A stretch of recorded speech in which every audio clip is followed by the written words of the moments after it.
So you want to make 10K a month. That's what most people set as their goal when they start out with business. But let me quickly explain why setting a goal such as 10K a month is just BS. Because there's two people in this world, people who say they want to make 10K a month and fucking liars. Because picture this, you start your course, you buy a coaching program, you log into the membership area, module 1, mindset and goal setting. You set out your goals for the next 90 days. Maybe you're going to do a 90-day sprint and you say to yourself, okay, over the next 90 days, I'm going to start my business and get it to 5K a month, maybe even 10K a month, or maybe even 20K a month if you're feeling extra frisky. But this is where you fucked up. You should never start out and set your primary goal as an income number such as 10K per month. Because just because you set a fucking goal of 10K per month doesn't mean you're going to achieve it. In fact, you shouldn't focus on the result at all. You need to focus on the process and, more importantly, the inputs that you're going to be putting into the business on a daily basis. So instead of setting like a big goal of 10K a month, just write down over the next 90 days, I'm going to commit to these inputs. So if you're trying to sign clients, it could be the amount of outreach that you do on a weekly basis over the first 90 days. So cold email campaigns, cold DMs, that sort of thing. But it doesn't also have to be about business. This could be about absolutely anything. So for example, if you're looking for a partner and you want to meet someone new, then don't set the goal as I want to be in a relationship by this time next year, because you can't control that result. So you want to set goals for what you can control, which is the input. And it shouldn't necessarily be, okay, I'm going to go on this many dates over the next few weeks. Because again, you can't actually control if someone does go on a date with you. So a better input would be, how many new people am I going to speak to? How many girls am I going to approach? Or how many freaking minutes do I spend on Tinder every day? Whatever you want to do to get a date, you have to make sure that your goal for that is the input that you can control. So whatever your goal is, ask yourself, what are the inputs that I can control and that what I can do on a daily basis that will help me get the result? It's not going to guarantee the result, but it's going to help me get there. So like I said, if you're trying to sign clients for your agency, then put together a cold prospecting plan that you know you can stick to over the next 90 days. Now,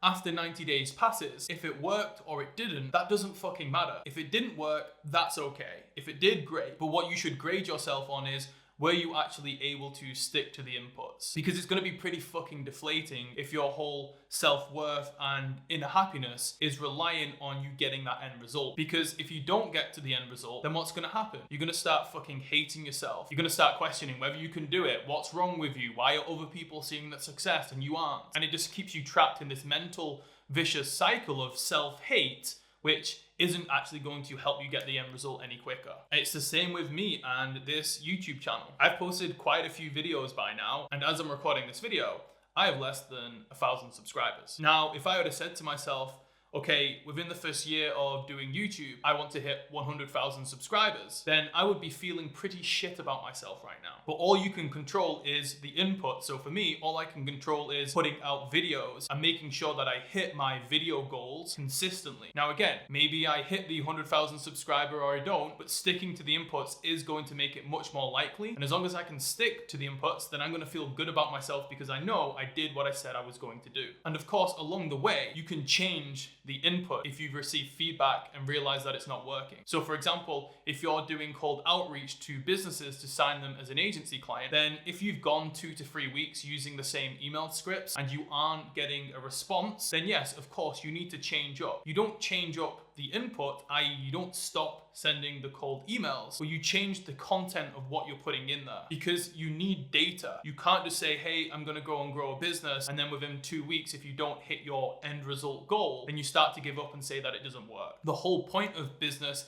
is getting feedback from the market. So you might do some cold outreach, it doesn't work, okay, you're going to change the angle, or you're going to change the offer. Then you get some more feedback and see, did iteration 1 work better or did iteration 2? And if iteration 2 worked better, then great, you make a variation of iteration 2 and try and improve it further. And you might say, yeah, well, Sam, that sucks because if I do that for 90 days, great.